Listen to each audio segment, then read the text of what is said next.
그래서 우리의 구원이 얼마나 안전하고 그리고 확실한가 라고 하는 하나님의 은혜의 풍성에 대해서 이렇게 말씀해 주고 있습니다.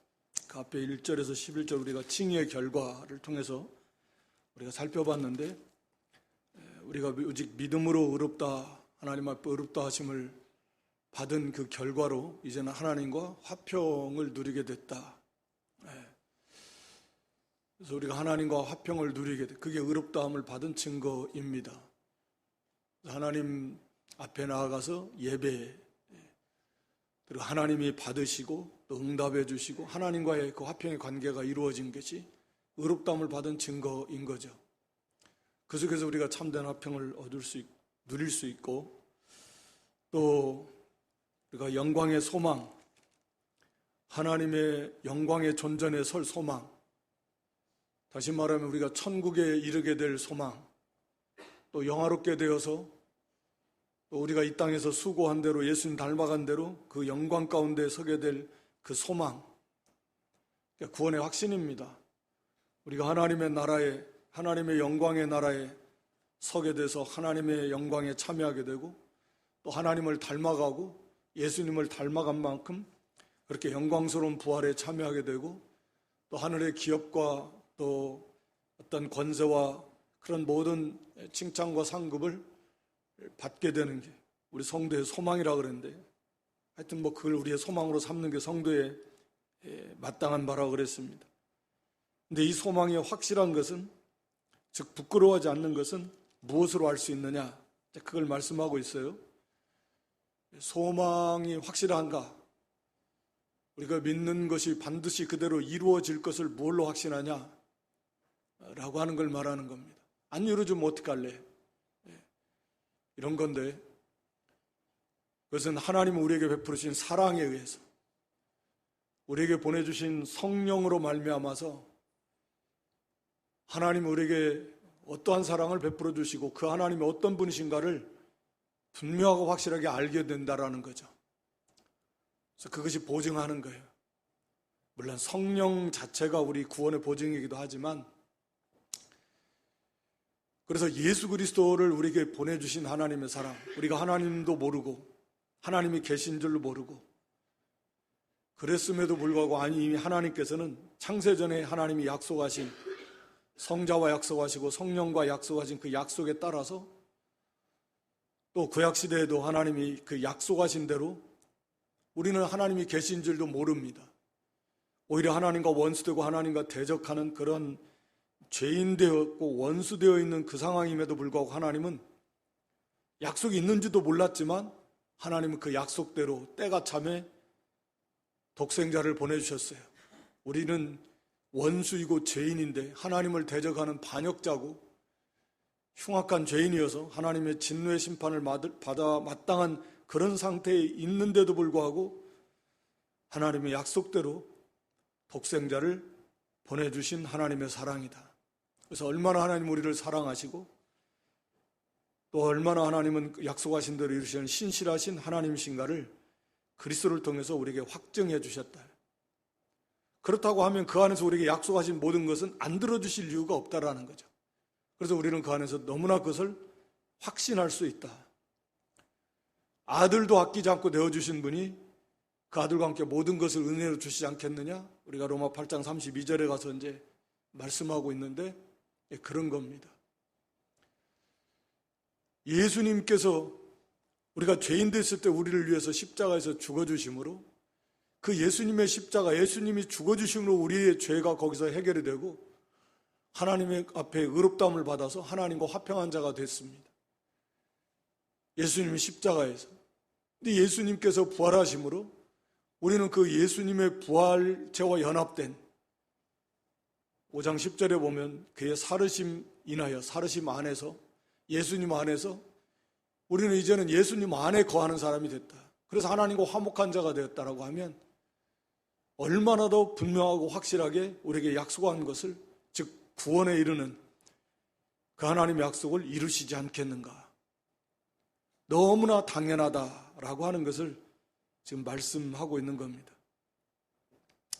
그러면서 오늘 여기 12절로 21절은 굉장히 중요한 본문이기도 한데, 바로 이런 이제 구원의 원리, 어떻게 해서 예수님이 십자가에서 피 흘려 몸짓고 죽어주셨는데 모든 인생이 구원을 받느냐.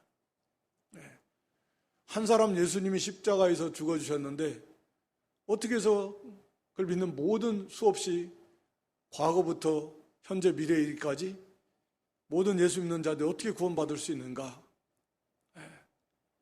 라고 하는 건데, 어떻게 해서 그것이 가능한가?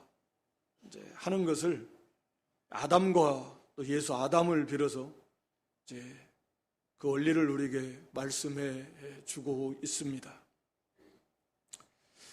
그래서 여기 이제 12절로 21절의 내용은 그런 이제 우리가 뭐 익히 들어서 잘 알고 있는 그런 이제 연합과 그 안에서 전과 죄의 전과 의의 전과 원리가 여기에 이제 원죄의 교리도 여기에 다 나와 있습니다. 그래서 먼저 이러므로 우리가 그리스도 안에서 그리스도와 연합된 자로서 이제 구원을 받아 누리고 있는데, 이런 원리가 어떻게 해서 왔는가 하는 걸 설명합니다. 한 사람으로 말미암아 죄가 세상에 들어오고, 한 사람 아담이죠. 한 사람으로 말미암아서 죄가 세상에 침입해 들어왔죠. 쳐들어왔다. 죄가 없었는데 죄가 이 세상에 쳐들어왔다. 그런 단어입니다. 그리고 그 죄로 말미암아서 사망이 왔다. 우리가 잘 아는 대로 사망은 거저 자연적인 것이 아니고 죄의 값으로 왔다. 만약에 아담이 죄를 짓지 않았다라고 하면 아담 안의 모든 사람들은 죽지 않을 것입니다. 죽지 않았을 것이고 죽지 않을 것이다. 그러나 그 아담 한 사람으로 말미암아 죄가 들어왔고 쳐들어왔고 그 죄로 말미암아 죽음이, 죄의 결과 죽음이 왔다. 그래서 이와 같이 모든 사람이 죄를 지었으므로 사망이 모든 사람에게 이르렀느니라. 그러니까 17절에도 보면 한 사람의 범죄를 인해서 사망이 그 한 사람으로 말미암아 왕노릇했다. 이렇게 말합니다. 18절에도 그런즉 한 범죄로 많은 사람이 정죄에 이른 것 같이, 16절에도 심판은 한 사람을 인하여 정죄에 이르렀으나, 그러니까 한 사람 아담으로 인해서 모든 인생이 정죄를 받게 됐다. 그랬죠? 거기 16절에 심판은 한 사람을 인해서 정죄에 이르렀다. 또 17절에도 한 사람의 범죄를 인해서 사망이 한 사람으로 말미암아서 왕노릇했다. 18절에도 그 한 범죄, 즉 아담이 지은 그 한 범죄로 많은 사람이 정죄에 이르렀다. 19절에도 같은 말, 한 사람이, 즉 아담의 순종치 아니함으로 많은 사람이 죄인이 된 것 같이. 그러니까 지금 반복해서 지금 계속 말씀하고 있는데, 그러니까 아담 한 사람이, 우리가 잘 아는 창세기에서 선악과를 먹지 말아라, 핵심이거든요. 선악을 알게 하는 나무의 열매를 먹지 마라. 먹는 날에는 네가 죽으리라. 반드시 정령 죽을 것이다. 하나님께서 이런 명령을 주셨어요. 약속이죠. 우리가 흔히 아는 약속. 그런데 아담이 그 약속을 깨트렸습니다. 그 법을 어겼어요. 그걸 말합니다. 이 한 범죄라는 것은. 그런데 그 아담 그 범죄, 한 사람의 범죄, 그 한 사람으로 말미암아서, 한 범죄로 말미암아서 많은 사람이 정죄를 했다. 그러니까 우리가 흔히 말하는 원죄인데, 아담이 선악과 열매를 먹지 말라고 하는 하나님의 말씀을 어김으로 아담이 그 영혼이 죽었고 범죄했습니다. 정죄받았어요. 바로 그 죄 안에서 그 아담의 그 범죄, 한 범죄죠. 한 범죄. 한 범죄라고 그랬죠? 네. 18절에도 그런즉 이 한 범죄, 이 하나의 아담이 처음으로 지은 그 죄, 한 범죄, 선악과를 따먹지 말라고 그러는데 그 말씀을 어긴 그 범죄, 그 범죄 안에서 모든 인생이 정죄받았다 그 말입니다. 여기서 강조하는 핵심은 그거예요. 그게 이제 원죄인 거죠. 그래서 이것을 우리가 이제 대표성의 원리다. 지금 여기 이 말씀 속에 그게 지금 담겨져 있으니까 어떻게 아담이 한 사람이 그 범죄 하나, 선악과를 따먹지 말라고 한 그 말씀을 어겼는데 그 범죄 안에서 모든 인생이, 아담 안에 있는 모든 인생이 정죄를 당했는가? 예? 많은 사람이 다 죄인이었고 한 범죄로 많은 사람이 정죄에 이뤘다. 많은 사람이라는 건 모든 인생을 말합니다. 그러니까 아담이 그 선악과 불순종함으로 거기에서 아담 안에 있는 모든 오고 오는 모든 인생이 거기에서 정죄를 받았다 라고 하는 것이 오늘 여기 본문의 내용의 핵심인 거죠. 그것이 원죄입니다. 그러니까 하나님께서 아마도 이 말씀을 약속을 하시면서 많은 사람들이 이제 추측을 하는 거죠. 성경에 기록이 되어 있지 않지만 아담은 분명히 그것을 알았을 것이고 하나님께서 선악을 알게 하는 나무 열매는 먹지 말라. 만약에 네가 이걸 먹으면 정령이 죽는데 너만 죽는 것이 아니라 네 후에 태어날 모든 네 후손들도 같이 죽는다. 그러니까 아담은 모든 인류의 대표이고 머리이고 그 인류를 대표하는 대표자로서 하나님 앞에서 그 약속을 받았고 네가 먹으면 네 후에 태어날 모든 인생 같이 죽는 것이다. 우리가 그 히브리서에도 보면 아브라함이 멜기세덱에게 이 11조를 바쳤을 때 그 레위인들이 아브라함의 허리에 있었다라고 이런 표현을 써요. 아브라함의 허리. 아직은 태어나지도 않았지만 아브라함의 그 씨. 그래서 아브라함 안에서 레인들도 멜기세덱에게 11조를 바쳤다. 그런 의미에서 할 수 있다라고 그렇게 말하고 있습니다. 같은 원리인데 아담이 하나님 앞에 범죄했는데 아담 안에 있는 모든 인류, 육신의 아담에게 속한 태어날 모든 인류도 그때 거기에서 같이 하나님 앞에 아담이 범죄할 때 거기에 그 죄에 참여하게 된 것입니다. 이걸 우리는 이제 죄의 전가다 이렇게 표현하는데 아담이 죄는 지었지만 그 죄가 아담 안에 있는 모든 인류에게 전가되었고 거기 안에서 우리 모든 인류는 정죄받은 것입니다. 그게 원죄입니다.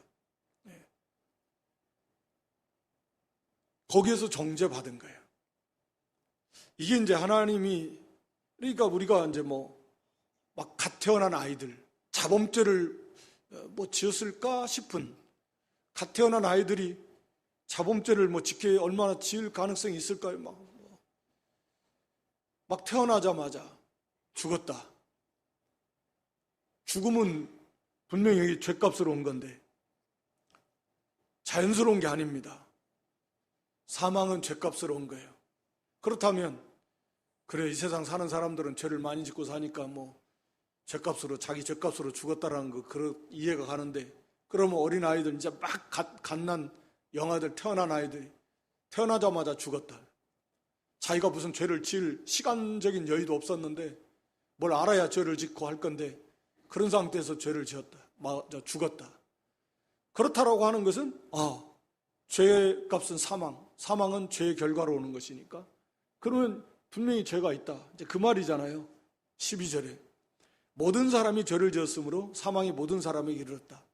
여기서 모든 사람이 죄를 지었다라는 건 그 정죄, 1차적인 의미는 그 정죄를 말합니다. 아담 안에서 정죄를 받았다 그 말이. 그러니까 모든 사람이 죽어요. 말씀드린 대로 어린아이들, 갓 태어난 갓난아이들 태어난 지 한두 시간밖에 안 됐다. 근데 죽었어요. 그 아이가 무슨 죄를 지었냐? 그렇죠. 자범죄는 없다고 해도 원죄가 있다. 그거 보니까 모든 사람이 죄를 지었구나. 아담 안에서. 그게 원죄입니다. 지금 여기 12절부터 강조하는 것은 바로 그 원죄를 말해요. 그 원죄의 결과로서 우리가 흔히 이제 자범죄, 그 부패성도 다 유전되어 물려받아가지고 죄가 우리에게 전가되었고 부패한 성품도 다 이제 전가되고 이 유전되어 내려오면서 그래서 이제 자기들이 죄를 짓는 거죠. 살아가면서 많은 죄를 짓습니다. 당연히 그건 자범죄죠. 근데 여기서 강조하는 건 그 많은 범죄, 여기 많은 범죄,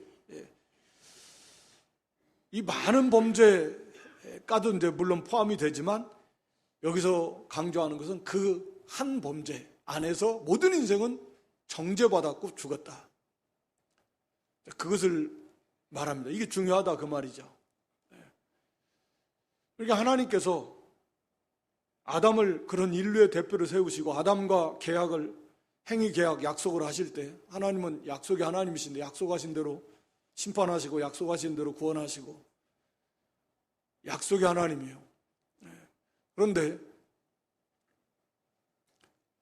이 아담에게 인류의 대표로서 세우고 네가 범죄하면 네의 모든 후손도 다 죽는다 라는 것을 아담이 알았을 건데 범죄했고 그리고 결국은 아담도 죽었고 모든 인류가 다 정죄를 받아서 그 대가로 그 결과로 육신의 죽음, 영이 물론 다 그 순간에 죽었지만 그래서 모든 인류도 태어나면서 죽은 영으로 태어나지만 그건 사람이 알 수가 없으니까 육신의 죽음이 거기에서 왔다 라고 하는 것을 말씀합니다. 그래서 우리는 왜 하나님이 그게 동의하지 않을 수도 있고 그거 불공평하다고 말할 수 있고 나는 내가 죄를 짓지도 않았는데 나와는 상관없는 아담이 죄를 지었다고 그 안에서 정죄받는다니 이건 뭔가 불공평하고 또는 억울하고 어떻게 그럴 수 있습니까? 라고 하나님 앞에 그런 마음을 가질 수 있을지 모르지만 따지고 보면 그것도 하나님의 은혜였다라고 하는 거죠. 아담은 인류 역사에 지음받은 아담은 타락하기 전에 아담은 정말 거의 완전한 사람. 물론 죄 지을 가능성이 있었지만 그런 그 지혜도 충만한 모든 만물을 갖다가 아담이 다 특색을 다 알아서 거기에 이름을 다 지어주는 그렇게 뛰어난 지혜를 가진 사람. 아마 우리가 사람이 뇌에 몇 퍼센트 못 쓴다 그러잖아요. 천재와 평범한 사람의 차이는 그 뇌 불과 몇 퍼센트라는데 거의 한 80% 이상은 쓰지도 못한다는데 개인적으로는 제 생각에는 아담은 100% 다 썼을 것 같아요. 그러니까 그 지혜라고 하는 것은 그 뛰어남이라고 하는 것은 우리가 다 측량할 수가 없을 만큼 그렇게 뛰어난 존재였을 것이고 또 환경 자체가 세상이 죄가 없어요. 아담이 범죄하기 전에는 세상이 죄가 들어오지 않았으니까 그렇게 선한 환경이 그렇게 좋은 환경 어디 있습니까? 죄가 없는 환경이에요. 죄가 없었으니까 그런 환경 속에서 그렇게 뛰어난 그런 아담도 죄를 지었다라고 하면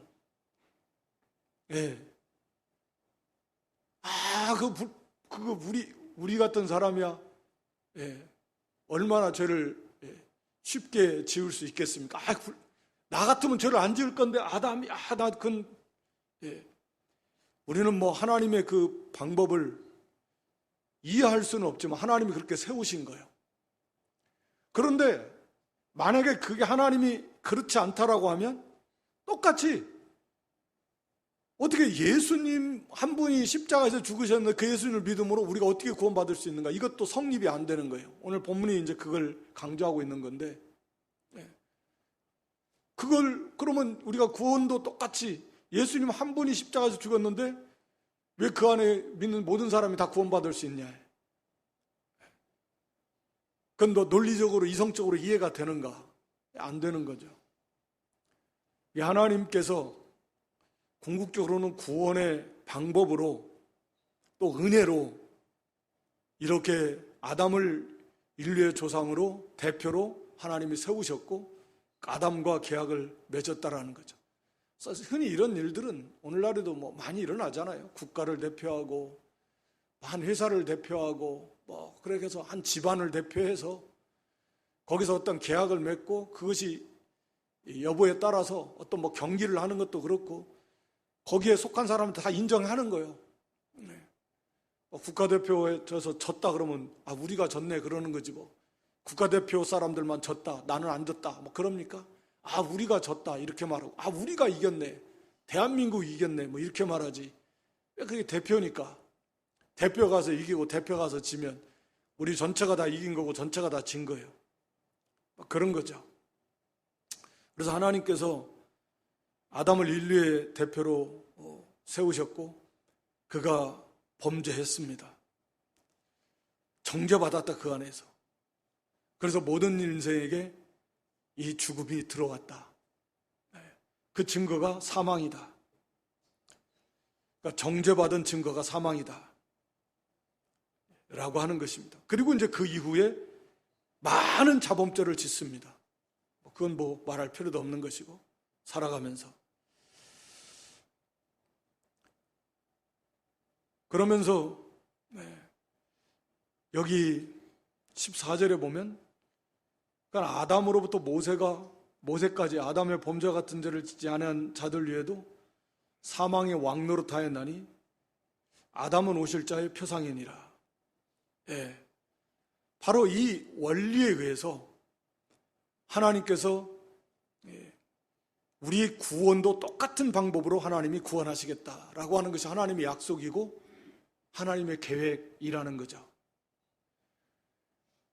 그래서 오실 자는 물론 예수 그리스도입니다. 아담은 오실 자의 표상이라는 건 뭐 하나의 모형, 뭐 예표, 완전하진 않지만 어떤 면에서 그런가? 대표라는 면에서 아담은 오실 자의 예수 그리스도의 표상이고 전가가 된다라는 면에서 오실 자의 표상입니다. 정반대지만 내용은 정반대예요. 내용은 우리가 아는 대로 정반대지만 아담은 죽이는 거고 예수님은 살리시는 거니까 내용은 정반대고 그렇지만 그 원리에 있어서 아담은 예수님의 표상이다. 그런 의미입니다. 그래서 똑같은 원리에 의해서 우리의 구원도 이루어지게 된다. 그러니까 이게 하나님의 은혜가 아닐 수 없습니다. 그래서 율법에 대해서도 13절에 말씀하고 있는데 죄가 율법이 있기 전에도 세상에 있었습니다. 당연히 그렇죠. 아담이 율법은 모세 시대에 받았으면 아담은 벌써 거기 선악과 먹은 것부터 그때부터 죄가 들어온 것, 죄를 지은 거니까 그 이후에 모든 인생에 다 죄가 있었습니다. 그러나 율법이 없을 때는 죄를 죄로 여기지 않았다. 그러니까 죄인 줄 몰랐다. 그런 의미죠. 죄를 죄로 여기자. 죄인데 그게 죄인 줄 모르는 거예요. 7장에 가서 또 나오겠지만 그러나 결국은 모세까지 즉 율법을 받기 전까지도 모든 인생은 다 죽었다. 사망의 왕노릇했다는 건 사망이 다 다스리고 통치하고 그 안에 굴복했다라는 거 아니에요. 다 굴복했어요. 엘리야와 같은 에녹과 같은 특별한 경우 하나님 목적을 가지고 죽음을 보지 않고 데려가신 경우를 제외하고는 모든 인생은 다 사망이라고 하는 세력 앞에 다 굴복합니다. 사망의 왕 통치하고 다스리고 그 앞에 다 굴복할 수밖에 없었다. 그 결과적으로 모든 인생은 다 죄인이었다. 정죄받았다. 말씀드린 대로 어린아이, 갓난아이들 자범죄 말고 자범죄 없이도 죽었다라는 거 하는 것은 바로 아담 안에서 정죄받은 그런 증거다라고 하는 걸 말씀하고 있는 겁니다. 그래서 이제 똑같은 원리로 우리 예수님께서 우리를 구원해 주시는데 아담은 오실 자의 표상이다. 그래서 그 내용은 15절에 그러나 이 은사는 그 범죄와 같지 아니하니 아담이 지은 범죄 그 표상인데 원리는 같지만 내용은 정반대라고 하는 걸 지금 말씀합니다. 그래서 한 사람의 범죄를 인해서 많은 사람이 죽었습니다. 모든 사람이 다 죽었어요. 그 안에 있는 모든 사람이 정죄받았다 그 말입니다. 더욱 하나님의 은혜와 또는 한 사람 예수 그리스도의 은혜로 말미암은 선물이 많은 사람에게 넘쳤으리라. 지금 여기 15절에서부터 대조를 말하는데 5장에서 지금 계속 그런 표현을 많이 써요. 그 대조, 비교하는데 여기는 아담이라고 하는 사람이 죄를 지어가지고 그 범죄로 아담 안에 있는 모든 사람에게 그게 죄가 전가가 됐고 정죄를 받았습니다. 다. 그렇다고 하면 여기 이제 똑같은 원리에 의해서 또 다른 한 사람, 그래서 여기 15절에 보면 하나님의 은혜와 또는 한 사람, 예수 그리스도, 한 사람, 똑같은 사람이에요. 그래서 우리가 잘 알지만 우리가 고린도전서 15장 45절 이하에 보면 이제 인류가 나오는데 두 인류입니다. 첫사람 아담이고 그 다음에 둘째 사람 마지막 아담입니다. 마지막 아담이에요. 공과에 보면 둘째 아담이라고 하면 둘째 아담이 아니고 45절에 보면 마지막 아담입니다. 마지막 아담이라는 의미는 사람은 둘째 사람이라고 그랬고 47절에 더 이상의 메시아는 없다. 마지막 아담, 마지막 유일한 그리스도, 새로운 인류의 조상, 그런 의미예요. 마지막이라는 거예요. 더 이상의 구원자는 없다. 그런 의미고, 그러니까 첫사람 아담과 마지막 아담 예수 그리스도를 말합니다. 둘 중에 하나예요. 이 중간에 있는 사람은 없습니다. 모든 인류에는 아담 안에 있든지 마지막 아담 예수 그리스도 안에 있든지 이 둘 중에 하나입니다. 그런데 이 첫사람 아담도 말씀드린 대로 이 사람이 범죄했고, 그래서 이 아담 안에 있는 모든 인류에게 이 사람이 범죄한 죄가 그 모든 사람에게 전가되고 그 안에서 다 정죄받았어요. 그러니까 이 죄의 영향력도 어마무시한 거죠. 왜냐하면 아담 한 사람이 범죄했는데 그 아담 한 사람의 범죄함으로 그 아담 안에 있는 모든 인류가 다 정죄받았으니까 그 아담 한 사람으로 인한 죄가 그 모든 인류에게 다 전가되었고, 그래서 모든 인류가 다 정죄받아서 죽음이 왔습니다. 자, 이게 인류의 현상입니다. 그 처한 현 상태예요.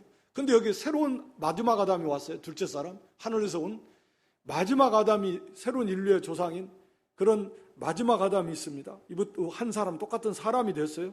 근데 이분은 여기 15절의 표현을 의하면 하나님의 은혜가 여기에 있어요. 이 아담 안에는 죄 짓는데 하나님 은혜를 베풀어 주시지 않잖아요. 자기가 죄를 진 거고, 여기에는 하나님의 밑에 가서 말하면 측량할 수 없는, 정말 측량할 수도 없는, 그리고 너무나 강력한 하나님의 은혜가 여기에 있습니다. 여기에는. 그리고 이분은 한 사람일 뿐만 아니라 그분은 바로 하나님이십니다. 예수 그리스도. 사람이시면서 하나님이신.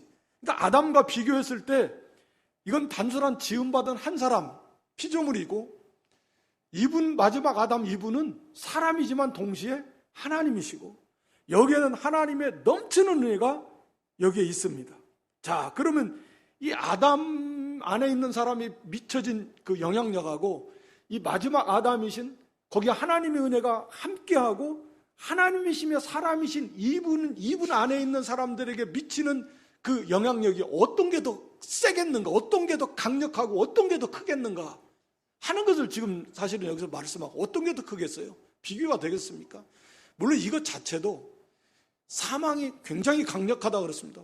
아담 안에 있는 모든 사람들에게 이게 전가되고 다 정죄받을 만큼 이 죄의 영향이 큰데, 그러나 이것과는 비교할 수 없을 만큼 이 마지막 아담 대신 하나님이시며 사람이신, 그리고 하나님의 은혜가 쏟아 부어주는 이 마지막 아담 대신 예수 그리스도 안에 있는 사람들에게 미쳐지는 그 은혜의 역사, 생명의 역사는 이 죄가 아담 안에 있는 사람들에게 끼쳐지는 그 힘, 영향력보다 얼마나 더 풍성하게, 얼마나 더 강력하게 임하겠는가 라고 하는 것을 지금 여기서 이제 바울은 말씀하고 있습니다.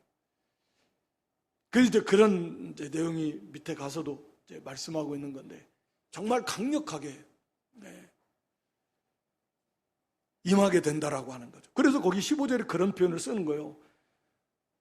이 하반절에 그리스도의 은혜로 말미암은 선물이 구원이죠. 구원. 칭의, 사죄와 칭의. 많은 사람에게 넘쳤다, 넘쳐. 막 차고 넘치는 거죠. 죄가, 아담의 범죄가 아담 안에 있는 모든 사람에게 미쳐진 것보다 비교할 수 없을 만큼 더 풍성하게, 더 강력하게, 더 무한하게 아담 예수 그리스도 안에 있는 모든 사람들에게 이 은혜가, 이 구원의 은혜가, 이 생명의 은혜가 차고 넘친다 라고 하는 것입니다. 그 내용도 이제 그 16절에 같은 정죄이지만 여기는 생명입니다. 심판은 한 사람을 인하여 정죄에 이르렀으나 은사는 많은 범죄를 인하여 의롭다 하심의 이름이니라. 17절에 한 사람의 범죄는 사망이 그 한 사람으로 말미암아 왕노릇했다라고 하면 이제는 이 생명, 그러니까 이게 어떤 차이냐면요, 우리가 쉽게 생각하면 죽이는 게 쉽습니까? 살리는 게 쉽습니까? 예? 이건 비교할 것도 없어요. 아무리 뭐 의학이 발달한 오늘날에도 뭐 반려견 뭐 사람까지 갈 것도 없어요. 뭐 개 한 마리 자기 반려견 죽었다. 살릴 수 있습니까? 파리 한 마리 죽었다. 이거 살릴 수 있어요? 못 살려요. 죽이는 건 아무나 죽일 수 있어요. 살리는 거요? 못 살립니다. 이 차이예요. 죄로 인해서 정죄받아서 사망, 죽음이 왕노릇한다. 다 죽었다. 죽음 아래 다 굴복됐어. 그러니까 다 죽어요. 죽음이 왕이에요. 그러니까 죽음에 다 굴복해서 그 죽음 하에 있는 거예요. 그 죽음의 통치를 받는 거예요. 사망이 왕이니까. 그런데 이 그리스도 안에 있는 은사는 그 죽은 자를 살린다니까요. 그러니까 이 능력이 얼마나 비교할 수 없을 만큼 그 놀라운 능력이고 강력한 능력이고 뛰어난 능력인가. 살리는데 살려요. 그냥 죄가 없다, 뭐 사죄, 죄 없다 그런 정도가 아니라, 물론 죄 없다는 중요하지만 이건 아예 죽은 사람을 살려버린다. 이 생명입니다. 이게 예수 그리스도 안에 있는 그런 많은 범죄, 얼마나 많은 사람들이 아담 안에서 정죄받아가지고 원죄로 정죄받아 다 죽었어요. 그런 다음에 영이 죽은 사람들이 살면서 수도 없이 많은 자범죄를 짓잖아요. 그 수없이 많은 사람들이 수도 없이 한 사람의 범죄만 해도 다 이제 표현하면 내 머리털보다도 더 많다, 자기 죄가. 그러니까 죄가 얼마나 많겠습니까? 아담의 그 범죄 하나만 가지고도 죽었는데 모든 인생이 정죄받아 죽었어요. 그런데 그 이후로 모든 인생들이 짓고 또 짓고 또 짓고 또 짓고 막 죄가 너무너무 많은, 셀 수도 없을 만큼 그 많은 죄, 그로 인한 인생들을 이 그리스도 안에 있는 이 은사, 구원의 생명의 은혜가 그들을 다, 그 모든 죄를 다 사해버리고, 그리고 그 죽은 사람들을 거기서 다 살려내는 이 능력은 정말 측량할 수 없는 그런 은혜이고 능력이다. 얼마나 놀라운가. 지금 그것을 말씀하고 있는 거예요. 뿐만 아니라, 그래서 여기 16절 의롭다. 그 은사는 많은 범죄를 인해서 의롭다 하심의 이름이라. 얼마나 놀라운가 그 말입니다. 어떻게 말로는 어떻게 표현할 수가 없겠죠. 그냥 느낌으로 정말 어떻게 표현할 수 없는 위대한, 측량할 수 없는 그런 하나님의 사랑이고 지혜고 능력이고, 다른 말로 말하면 그리스도의 십자가의 보혈의 능력입니다. 이게 가능한가? 그래, 가능하다. 그리스도 안에 있는 모든 이들에게는 똑같이 아담 안에 있는 모든 자에게 이걸 주었듯이, 정죄가 임했듯이 그리스도 안에 있는 모든 자에게는 바로 이런 그리스도의 은혜가 모든 자에게 다 미치게 된다. 이게 하나님의 구원의 방법이다 라고 하는 것입니다.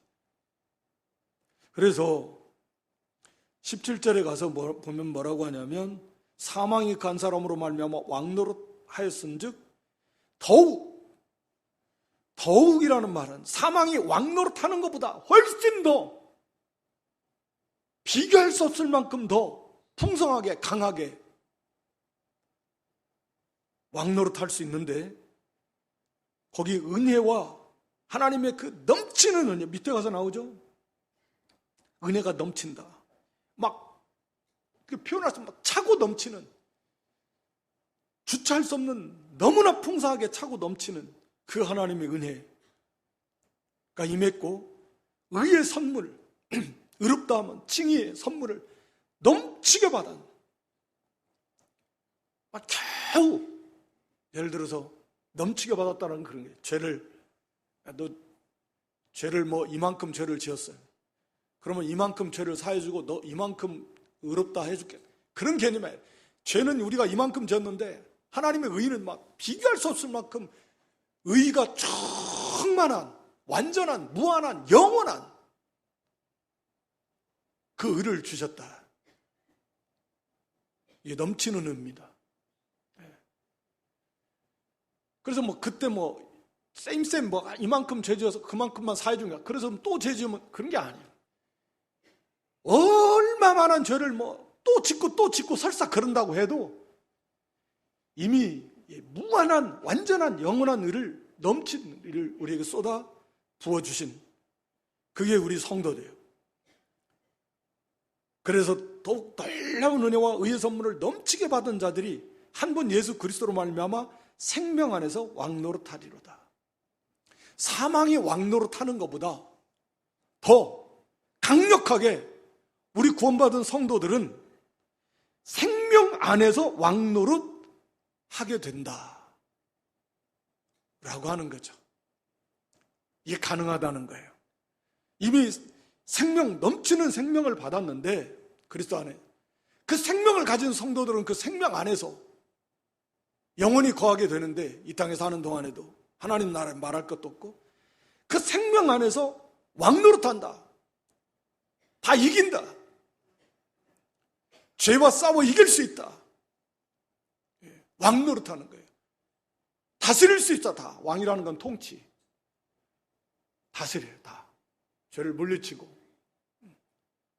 다 다스려서 그래서 의를 이루어 나가는 삶을 살 수 있다. 이제 6장에 가서 또 이걸 계속 말씀하고 있지만 우리에게 주신 구원이 얼마나 놀라운가 하는 것을 지금 말씀하고 있는 것입니다. 그래서 거기 18절 아까 살펴봤고요. 우리는 한 범죄로 많은 사람이 정죄를 같이 예수님의 의의 한 행동으로 예수님의 십자가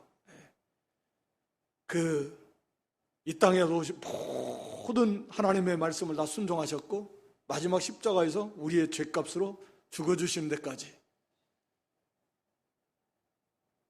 그런 율법의 요구를 다 응하셨고 하나님의 진노의 심판을 받으셨고 그 의의 한 행동으로 말미암아 그리스도 안에 있는 새로운 인류 다 넘치도록 의롭다 하심을 받아 생명에 이르렀다. 그래서 19절에도 한 사람의 순종치 아니함으로 많은 사람이 죄인 된 것 같이 죄인으로 정해졌다. 뭐 정죄라는 거죠. 정죄당한 것처럼 똑같이 칭의 같은 원리에 의해서 한 사람 예수 그리스도의 순종하심으로 그 안에 있는 모든 사람들이 칭의, 의인으로 될 것이다. 정죄된 것처럼 칭의가 된다. 원리가 그렇다. 같은 원리에 의해서. 그래서 그리스도 안에 있는 모든 인생들은 예수님의 완성하신 의가 다 전가가 된다. 아담 안에 있는 죄가 아담 안에 있는 모든 인류에게 전가되는 것처럼 예수님 안에 있는 의와 생명이 예수님 안에 즉 믿는 자에게 다 전가가 되는 것이죠. 물론 우리의 죄는 그리스도께로 다 갔고 그래서 그게 죄의 전가, 의의 전가인 것입니다. 그래서 모든 사람이 의인이 된다. 즉 칭의, 의인으로 인정하신다. 그런 의미입니다. 그러면서 거기 20절에는 율법의 역할에 대해서 유대인들의 입장에서는 율법이 정말 중요한 문제이기 때문에 그 앞에서도 13절에서도 말씀했고 여기 20절에서도 율법의 어떤 그 주신 이유, 목적 이것을 이제 말씀합니다. 7장에 가서 또 다루지만 율법이 가입한 거 하나님이 더해 주신 것은 범죄를 더하게 하려 함이라. 그러니까 우리가 죄인임을 잘 아는 대로 죄인임을 깨닫게 하는 거예요. 자기가 죄를 짓고 죄인인데도 죄인인 줄을 몰라요. 그러면서 의로운 줄 아는. 그래서 하나님께서는 율법을 통해서 중요한 목적이 죄인임을 깨달아라. 그리고 율법을 지켜서 구원받는 게 아니라 그 자체가 죄를 깨닫게 하는 데 있는 거지 무슨 구원을 주는 게 아니고, 그래서 그리스도께로 인도하는 그런 몽학선생 가정교사다. 결국 그리스도 외에는 없구나. 그리스도를 영접해서 그래서 구원받게 하는. 그리고 이제 죄를 더하게 한다라는 의미 속에는 우리가 이제 7장에 가서 또 살펴봅니다. 하여튼 우리가 얼마나 죄악된 존재인가, 얼마나 그 의를 행할 수 없는 전적 부패하고 무능한 존재인가 하는 것을 율법을 통해서 정말 절절하게 깨닫게 하는 거예요. 그 선한 율법, 하나님의 말씀 선한 율법인데 그 선한 율법이 비춰주니까 내 안에 있는 이 부패성이 나와가지고 그 율법을 반대하는 거예요. 그래서 거역하는 거죠. 그러니까 얼마나 내가 부패한 존재인가 하는 것을 율법을 통해서 알게 돼요.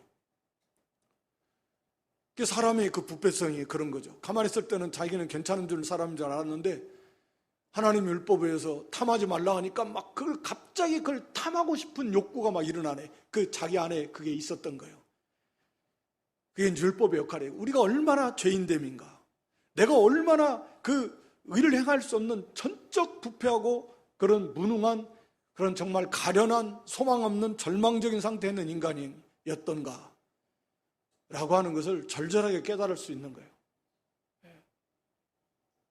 정말 비참하구나. 그렇지만 거기 20절의 하반절에 그러나 우리는 그런 율법 앞에 섰을 때는 정말 얼마나 우리가 무기력한 존재이고 무능한 존재이고 부패한 존재인가 밖에 알 수 없지만, 그러나 복음 예수 그리스도, 그러나 죄가 더한 곳에 은혜가 더욱 넘쳤다. 이 말씀은 거기 21절 말씀에 비춰봐서도 죄가 더한 곳에 은혜가 더욱 넘쳤다라는 거, 더욱 넘쳤다, 더욱 막 풍성하게 최고조로 더 이상 넘칠 수 없을 만큼 차고 넘치는 하나님의 은혜. 죄가 어떠하든지, 죄가 얼마나 많든지, 얼마나 크든지, 얼마나 깊든지, 얼마나 강하든지 관계없이 하나님의 은혜는 그 모든 것을 완벽하게 뛰어넘는, 다 덮고도 남는, 무한히 남는, 그래서 무한히 넘치는 하나님의 은혜다. 그런 의미입니다. 그래서 21절에 보면 그 은혜가 왕노릇한다고 말해요. 앞에서는 생명 안에서 우리 성도가 왕노릇할 수 있다 그랬는데, 왕노릇한다 그랬는데 21절에서는 죄가 사망 안에서 왕노릇한 것처럼 같은 거죠. 죄로 말미암아 사망이 왕노릇했다 그랬는데 여기는 죄가 사망 안에서 왕노릇한다. 죽어있는 자들 가운데 죄가 죄를 거부할 수 없고, 죄가 다스려서 죄의 통치를 받고 죄의 지배를 받고 죄를 안 지을 수 없는, 어거스틴은 그렇게 표현했는데 죄를 안 지을 수 없는 존재가 됐는데, 그런데 이제 우리는 은혜도 또한 의로 말미암아 왕노릇해서 은혜가 왕노릇해요. 강력하게 넘치는 은혜가 왕노릇합니다. 우리를 주장하고 우리를 다스리고 우리에게 부어져요. 강력하게. 그래서 그 결과로 우리 주 예수 그리스도로 말미암아 영생에 이르게 됩니다. 성도의 견인 떨어지지 않아요. 실패하지 않아요. 그 은혜가 왕노릇하기 때문에 우리를 영광의 나라에 안전하게 완전하게 인도해 가십니다. 이게 넘치는 은혜고 강력한 은혜예요. 은혜가 왕이라는 건 얼마나 강합니까? 은혜. 그래서 이가 칼빈이 거부할 수 없는 은혜, 저항할 수 없는 은혜. 하나님의 은혜가 너무 강력해서 거부할 수가 없어요. 저항할 수가 없어요. 그러니까 모든 면에서 하나님의 은혜는 이렇게 강력합니다. 선택하는 은혜, 넘치는 은혜, 우리를 선택한 하나님의 은혜, 우리를 부르시는 은혜, 거부할 수 없는 은혜. 거부할 수가 없어요. 강력하게 우리를 불러요. 그리스도께로 인도합니다. 또 우리를 살리는 은혜, 얼마나 앞에 말씀드렸죠? 예수 그리스도의 십자가의 그 능력, 은혜라고 하는 것은 하나님 우리에게 베풀어 주시는 면면인데, 선택의 은혜, 부르시는 은혜, 또 중생 살리시는 은혜, 회개케 하시는 은혜, 죄를 이기는 은혜, 이 면면에 베풀어 주는 하나님의 은혜인데, 그 내용들이 강력하고 무한히 강하고 무한히 풍성하고, 그 은혜가 우리를 왕노릇하고, 은혜를 우리가 벗어날 수 없다. 나 하나님의 은혜 좀 받기 싫어요. 안 돼요. 뭐 그런 사람도 없겠지만, 예를 들어서 나 하나님의 은혜 받기 싫습니다 해도 하나님의 은혜를 벗어날 수가 없어요. 하나님 은혜가 왕노릇한다는 건 그런 의미예요. 우리를 다스려, 우리를 주장해요. 완벽하게 우리에 임해요. 너무 강력하게, 너무 풍성하게. 그래서 죄가 더한 것에 은혜가 넘쳤다는, 어떤 죄를 설사 짓는다 해도, 다시 말하면 구원받은 성도가 구원받기 전에도 마찬가지죠. 아무리 흉악한 범죄인이라고 해도, 천하에 저런 사람이 없다라고 그런 사람일지라도 넉넉하게 구원받습니다. 넘치는 은혜고, 우리가 구원받은 성도라도, 혹은 다윗과 같은 경우는 간음죄에다가 살인죄까지 지었는데, 얼마나 더 흉악한 그런 설사죄를 지어서는 안 되지만, 짓는다고 해도, 혹은 우리처럼 너무나 자주 짓는다고 해도, 때로는 매일매일 죄를 풍성히 짓는다고 해도, 나는 안 돼, 나는 틀렸어, 나는 안 되나 봐, 이렇게 마귀는 우리를 좌절시키고 절망시키고 낙심시키고 믿으면서 떠나게 하려고 해도, 그래도 우리에게 임한 이 하나님의 은혜는 너무 강력하고 왕이어서, 이 은혜가 왕노릇해서 거기에서 우리를 건져냅니다. 거기서 우리를 회개케 합니다. 거기에서 우리를 일을 떠나게 합니다. 돌이키게 합니다. 다시 일어나서 다시 믿음의 길을 걸어가게 합니다. 이게 은혜의 왕노릇이요. 거부할 수 없어요. 하나님이 그렇게 하십니다. 알파 오메가. 그래서 그 은혜로 말미암아, 우리 주 예수 그리스도 말미암아 영생에 이르게 합니다. 마침내 영광에 나 이르게 합니다. 이게 넘치는 은혜요, 은혜의 왕노릇, 강력한 은혜입니다. 아멘. 너무 감사한 거죠. 그러니까 우리 자신을 보면, 이게 정말 한심하다. 우리가 물론 심령이 가난한, 때로는 좌절하고 낙심하고 이렇게 될 수 있을지 몰라도, 바로 이 말씀 붙들고 이 넘치는 은혜 왕노릇. 그래서 절대 그럴 수 없겠지만, 나 떨어져 나가고 싶어요. 나 구원받기 싫어요. 나 은혜 받기 싫어요. 나 천국 안 갈래요. 설사 그렇게 해도 이미 구원받은 사람이라면 그렇게 안 돼요. 하나님의 은혜가 왕노릇해서, 물론 그건 가정적인, 그럴 수 없지만 그건 예를 드는 것이죠. 벗어날 수 없습니다. 그렇게 강력하게 하나님이 은혜 왕노릇해서 우리를 마침내 영광의 구원에 이르게 하실 것입니다. 이게 은혜의 왕노릇이고 넘치는 은혜, 넘치는 은혜. 얼마나 감사해요. 이걸 우리가 깊이 깨닫고 알수록 너무 감사한 거예요. 그래서 구원은 하나님께 있고, 이미 우리는 에베소 2장에서 말한 대로 그리스도와 함께 하늘에 안침받은 자다. 때로는 침체되고, 그래서 이렇게 가라앉고, 그래서 이렇게 흔들리기도 하고, 때로는 정말 구원받은 것이 만나라고 싶을 때도 있을 수 있겠지만, 이 넘치는 은혜, 반드시 우리 하나님 거기서 우리를 그 순간에도 우리는 그리스도와 떨어질 수 없고 분리될 수 없고, 그 넘치는 은혜의 왕노릇 속에서 반드시 우리를 회복시키시고 일으키시고 영광이나 인도해 가시는 하나님이시다. 이 놀라운 구원의 은혜, 좀 갈래갈래하게 하여튼 여러분들이 많이 좀 묵상하시면서 측량할 수 없는 이 은혜 좀 많이 좀 깨달으시고, 구원의 확신, 그렇구나, 구원의 확신, 넘치는 그런 소망의 충만한 확신 속에서 기뻐하면서 즐거워